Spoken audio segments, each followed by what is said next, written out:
Assalamualaikum warahmatullahi wabarakatuh. Perkenalkan, nama saya Junior Kartika Febrianti, kelas 1B Anak Warna. Di sini saya akan mempresentasikan tentang teknik pemisahan absorpsi. Prinsip kerja pada teknik pemisahan absorpsi. Absorpsi merupakan suatu proses perubahan konsentrasi yang terjadi pada batas permukaan dari dua fasa atau penyerapan suatu zat pada permukaan zat lain. Pada keadaan ini melibatkan interaksi fisik, kimia, dan gaya elektrostatik antara adsorbat dengan adsorben pada permukaan adsorben. Proses adsorpsi dapat digambarkan sebagai proses di mana molekul meninggalkan larutan dan menempel pada permukaan zat adsorben akibat kimia dan fisika. Kemudian proses absorpsi tergantung pada sifat zat, padat yang mengadsorpsi, sifat atom atau molekul yang diserap, konsentrasi, temperatur, dan lain-lain. Lanjutannya, terjadinya adsorpsi dikarenakan adanya ketidakstabilan atau dalam bahasa ilmiah dinamakan residual forces pada permukaan suatu zat adsorben, di mana adanya kestabilan itu membuatnya cenderung berikatan dengan zat lain yang cocok untuk mencapai kestabilan.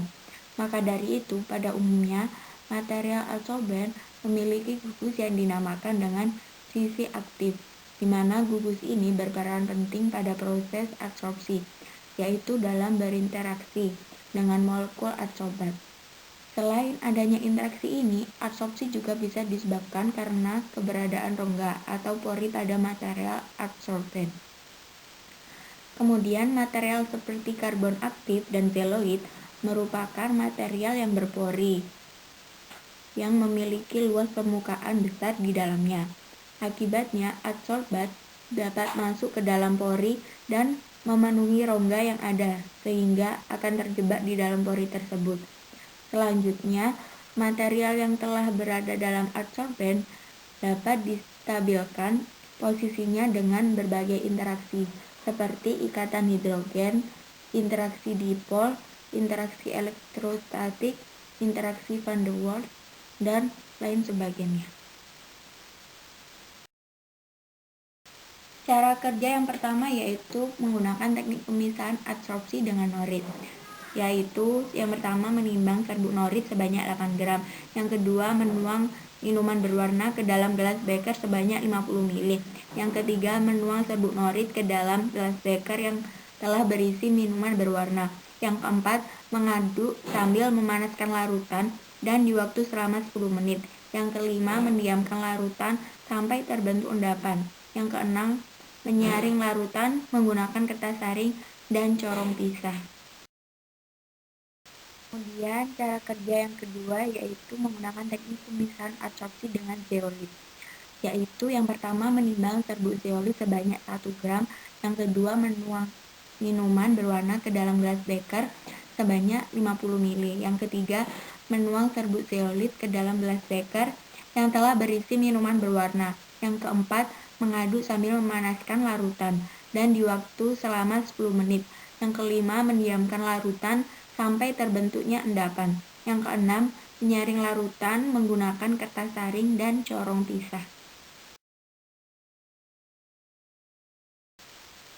Kemudian cara kerja yang ketiga menggunakan teknik pemisahan absorpsi dengan bentonit, yaitu yang pertama menimbang serbuk bentonit sebanyak 1 gram, yang kedua menuang minuman berwarna ke dalam gelas beker sebanyak 50 ml, yang ketiga menuang serbuk bentonit ke dalam gelas beker yang telah berisi minuman berwarna, yang keempat mengaduk sambil memanaskan larutan dan di waktu selama 10 menit, yang kelima mendiamkan larutan sampai terbentuknya endapan, yang keenam menyaring larutan menggunakan kertas saring dan corong pisah. Hasil yang diperoleh pada percobaan kali ini adalah yang pertama, minuman berwarna 50 ml dimasukkan serbuk norit berwarna hitam sebanyak 8,003 gram. Kemudian warna minuman berubah menjadi hitam pada saat penyaringan selama 25 menit 15 detik, menghasilkan filtrat sebanyak 40 ml dari volume awalnya yang 50 ml. Kemudian hasil yang diperoleh adalah filtrat norit berwarna bening kehijauan. Yang kedua, minuman berwarna 50 ml dimasukkan ke dalam serbuk bentonit yang berwarna coklat muda sebanyak 3,9998 gram dan warna minuman berubah menjadi merah bata pada saat penyaringan selama 1 jam 31 menit.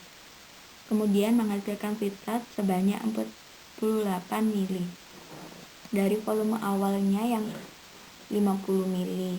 Kemudian hasil yang diperoleh pada teknik pemisahan menggunakan larutan bentonit, filtratnya diperoleh warna merah bata. Kemudian yang ketiga, minuman berwarna 50 ml dimasukkan bongkahan zeolit yang berwarna biru telur asin sebanyak 0,9991 gram. Kemudian warna minuman mendapatkan hasil tetap berwarna merah. Pada saat pemanasan, larutan berubah warna menjadi merah muda. Dan pada saat penyaringan selama 3 menit 20 detik, menghasilkan filtrat sebanyak 1 ml dari volume awalnya yang 50 ml.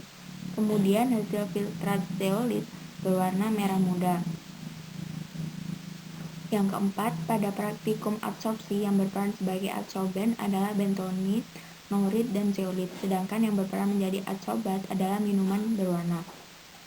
Kelima, pada proses filtrasi dipengaruhi oleh luas permukaan. Jadi, semakin kecil luas permukaan, semakin kental larutan yang diperoleh, maka proses penyaringan atau filtrasi juga membutuhkan waktu yang lebih lama. Selain itu, temperatur berupa pemanasan dan waktu yang cukup yaitu 10 menit mempengaruhi proses absorpsi agar penempelan molekul adsorbat berlangsung dengan baik. Saya akhiri presentasi kali ini. Sekian dan terima kasih. Kurang lebihnya mohon maaf. Wassalamualaikum warahmatullahi wabarakatuh.